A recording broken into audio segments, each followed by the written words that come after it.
आज भिलाई का तापमान 40 डिग्री से ज़्यादा रहा। वैसे ही सियासी पारा भी 40 डिग्री से ज़्यादा रहा। सुबह से घमासान और ज़्यादा चढ़ा हुआ पारा, चूँकि जिससे उसके ताप में बहुत सारे नेता आए, उस ताप की आँच में बहुत सारे नेताओं के मंशा जाहिर भी हो गई।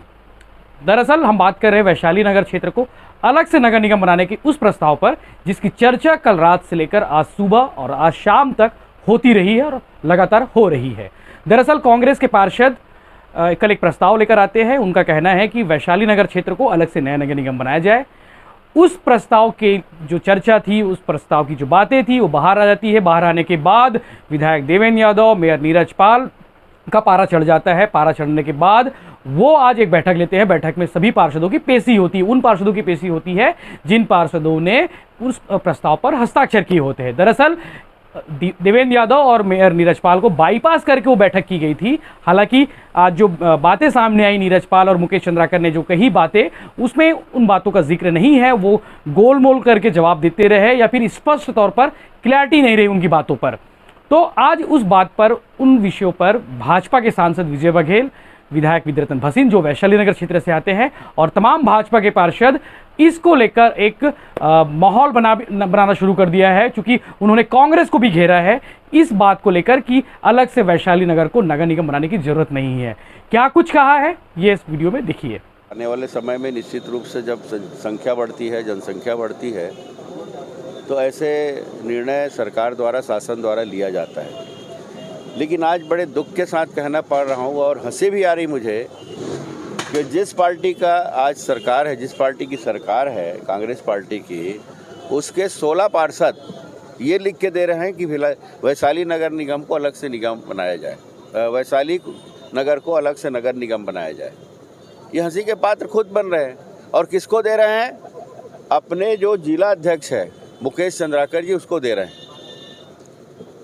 अरे भाई, तुम्हारी सरकार है, मुख्यमंत्री तुम्हारा है, नगरीय निकाय मंत्री तुम्हारा है, तो आप जाके दो ना। मैं मुख्यमंत्री के दो और अपने नगरीय निकाय मंत्री को दो। अब उनको दे रहे हैं। उसके बाद भी और हंसी के पात्र इसलिए बन रहे हैं कि उनके ही जो विधायक हैं यहाँ, देवेंद्र यादव, और उनके जो महापौर है नीरज पाल जी, वो लोग उन पार्षदों को धमका रहे हैं। ऐसा भी सुना गया है कि तुम लोग को हम MIC से निकाल देंगे, तुम लोग कैसे ऐसा हरकत कर रहे हो। मतलब इनके बीच में गुटबाजी झलक रही है। मतलब अपने अपने अहंकार की लड़ाई ये लोग लड़ रहे हैं। हम लोग बोले थे ना, जो राक्षसी प्रवृत्ति के लोग होते हैं ना, वो आपस में लड़ते हैं। हम लोग को कुछ करने की जरूरत नहीं, आपस में लड़के धाराशायी हो जाते हैं। कुछ ऐसी प्रवृत्ति के लोग ये लोग आ गए हैं अभी, वो उनका ये कृत्य दिख रहा है। विधानसभा के लिए मास्टर स्ट्रोक तो नहीं होगा कहीं ना कहीं? किसका? कांग्रेस का? इनका तो, इनकी आदत ही पड़ चुकी है।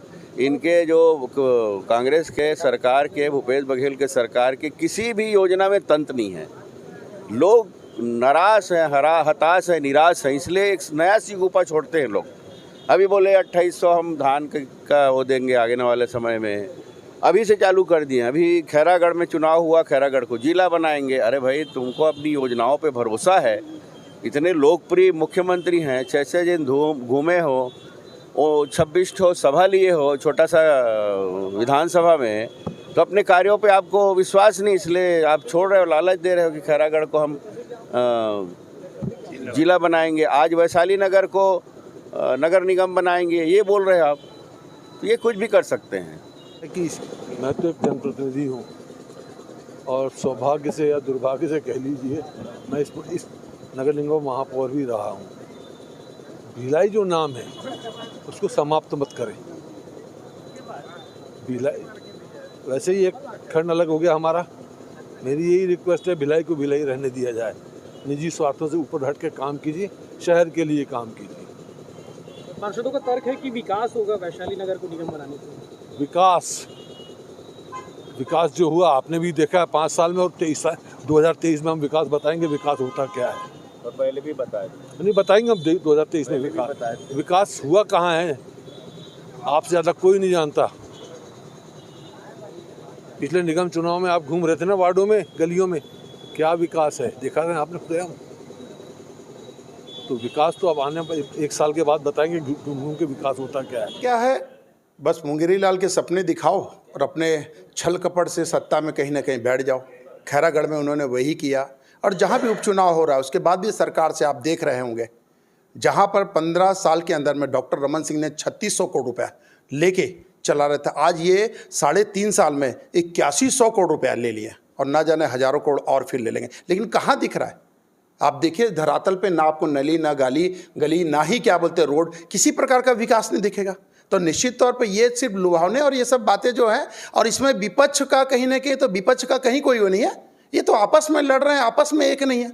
चाहे वो जिला अध्यक्ष जी हो, मेयर हो, चाहे विधायक महोदय हैं, तो आपस की इनकी लड़ाई है। लेकिन इनमें हमें भारतीय जनता पार्टी के लोगों को, भारतीय जनता विपक्ष जो भी हमारे पार्षद दल भी हैं, तो किसी भी प्रकार से इस तरह से उंगली उठाना ये सरासर गलत है।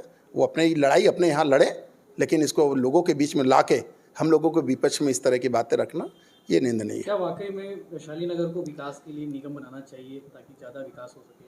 आप क्या सोचते हैं? अब ये तो सरकार की सोच होगी, जैसा भी होगी, लेकिन अभी तो निगम में खोखला है, पैसे कौड़ी नहीं है, जमीन बेच रहे हैं, जगह जगह की चीज़ों को पूरा एक प्रकार से दिवाला हो गया है नगर निगम, तो ये तो असंभव है। तो भिलाई में कांग्रेस ने आज एक कहीं ना कहीं भाजपा को एक मुद्दा दे दिया है वैशाली नगर क्षेत्र को अलग से नगर निगम बनाने को लेकर। इस पर भाजपा जो है कांग्रेस पर चुटकी भी ले रही है और कांग्रेस पर निशाना भी साध रही है। अब देखने वाली बात यह है कि मुद्दा कब तक चलता है, क्या कुछ होता है आगे। चूंकि बात निकल गई है तो बात दूर तक भी जाएगी। चूंकि 22 तारीख को सीएम भूपेश बघेल भी आ रहे हैं, तो कहीं ऐसा ना हो कि कोई पत्रकार या फिर हम उस पर एक सवाल कर ले कि क्या वाकई में वैशाली नगर को अलग से नगर निगम बनाया जाए, या फिर रायपुर से लेकर भिलाई, कुम्हारी, चरोदा, जामुल, रिसाली और दुर्ग को लेकर एक महानगर पालिका का भी प्रस्ताव हो सकता है। ये तो वक्त बताएगा कि आगे क्या कुछ होता है। और चुनाव 2023 में है, तो आने वाले समय बहुत कुछ होने वाला है। आप देखते रहिए भिलाई टाइम्स और जुड़े रहिए भिलाई टाइम्स से, ताकि आपको अपडेट मिलती रहे। शुक्रिया।